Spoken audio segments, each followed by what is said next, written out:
RPP presenta Diálogos con PPK.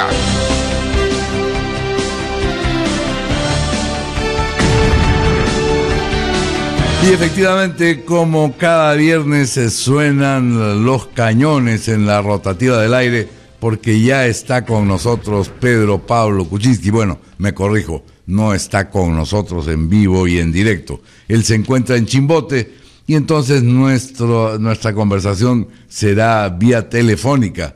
Pero desde el principal puerto pesquero del Perú, me imagino que Pedro Pablo podrá informarnos sobre esta vuelta de la anchoveta a las cercanías de la costa peruana. ¿Cómo estamos, Pedro Pablo? Buenos días. Bueno, lo bueno aquí es que la carretera desde Lima a Chimbote ya está en plena construcción, la doble vía, y yo diría que es cuestión de pocos meses hasta que podamos ir ininterrumpidamente desde aquí hasta Lima. Y eso va a ser una gran facilidad para el transporte. Ahora, en cuanto a la pesca, hay versiones distintas. Unas dicen que el Niño realmente no va a ser tan grave, otras dicen que ha habido malos meses, pero que se van a recuperar. Hay siempre la batalla del 005 y del 011 ahora, que lo reemplaza, que fija límites a la pesca que los pesqueros grandes pueden hacer por debajo de las 10 millas, que son viejos temas, pero que han cambiado un poco la estructura de la empresa, porque hay pequeños que han tenido que cerrar. En fin, es un panorama complejo, pero yo diría esperanzador. Y el otro tema aquí es Chinecas, un proyecto de 25,000 hectáreas de riego que está invadido y hasta ahora ningún gobierno regional ha encontrado la solución al problema, aunque probablemente exista una solución. ¿Invadido por quiénes, Pedro Pablo? Mira, está invadido por gente que pensó que ahí podían poner su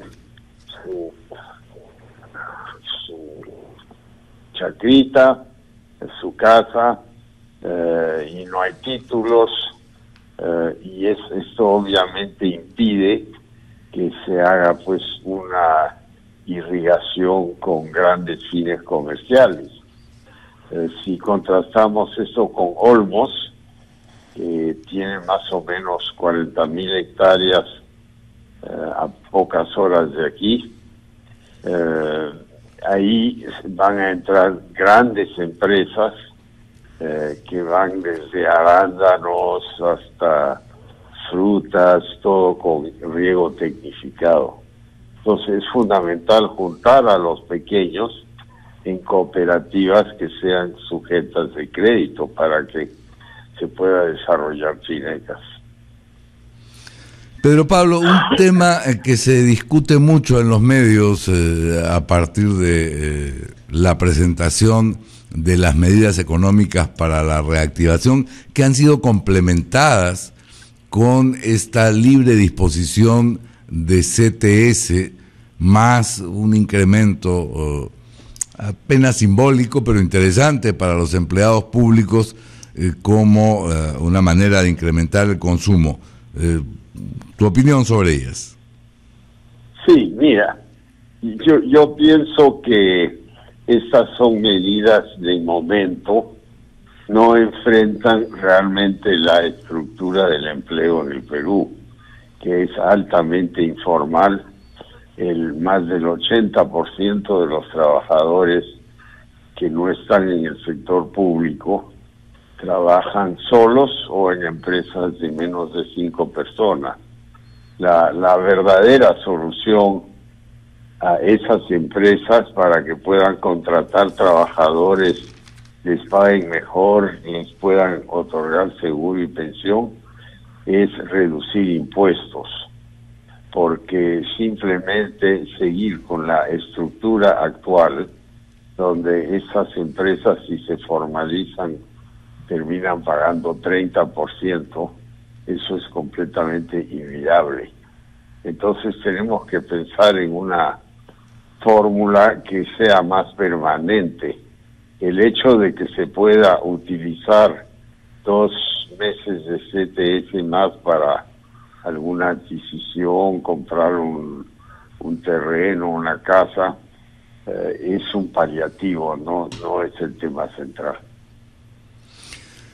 Efectivamente, eso es lo que coinciden en decir algunos economistas. Ese ingreso extraordinario suele ser destinado al ahorro o al pago de deudas más que al consumo. Y cuando hablas de reducción de impuestos para las empresas que quieren formalizarse, el 30% parece una exageración, pero también habría que reducir de manera paulatina el IGB. Absolutamente, y eso siempre ha formado parte de nuestra propuesta, empezando por 17, siguiendo al 16, llegar hasta 15, ver a dónde estamos. Esa propuesta es anátema a la SUNAT. Ellos creen que si se reduce el IGB, se reduce la recaudación. Y hay experimentos que demuestran que no es así. Si se reduce el IGB, razonablemente se ponen buenos mecanismos de control. Al final, lo que vamos a tener es una recaudación igual o quizás un poquito mejor en la medida en que se incorporen más sujetos de pago. Muy bien, don Pedro Pablo, ¿cuándo está usted de regreso por Lima y cuál es su ruta de regreso? No, hoy subimos Casma Huaraz, que es una pista que pasa por un terreno muy accidentado, pero que me dicen que está en buen estado. La Panamericana ciertamente está en muy buen estado. Y luego uno baja por el valle de la Cordillera Blanca hacia Conococha y Pativilca y está en Lima en pocas horas. O sea, es un trayecto relativamente fácil, pero en el cual ha habido muchos accidentes porque mucha gente maneja demasiado rápido, especialmente los buses. Bueno, me quedo con enorme curiosidad respecto de esa carretera Casma-Huaraz, porque yo he tenido oportunidad de hacer el viaje cuando la carretera estaba en pésimo estado, así que me dará gusto saber. Y una curiosidad adicional, ¿hasta dónde está exactamente ya la doble vía habilitada en la Panamericana Norte? Porque yo la he visto, pasando Supe. Sí, pasando Supe ya empieza la doble vía. Están trabajando ahí para terminarla, pero ya está puesta. De repente necesita una capa más, pintar algunas cosas, un poquito de señalización y listo. Muy bien. O sea que hay un gran progreso ahí. Esa es una muy buena noticia, porque cosa, efectivamente, ¿no?, es, después de la carretera central, la más transitada de nuestras carreteras. Ha sido un placer, como siempre, Pedro Pablo. Buen viaje. Bueno, seguimos hablando, como siempre. Saludos a RPP. Gracias. Hasta el próximo viernes.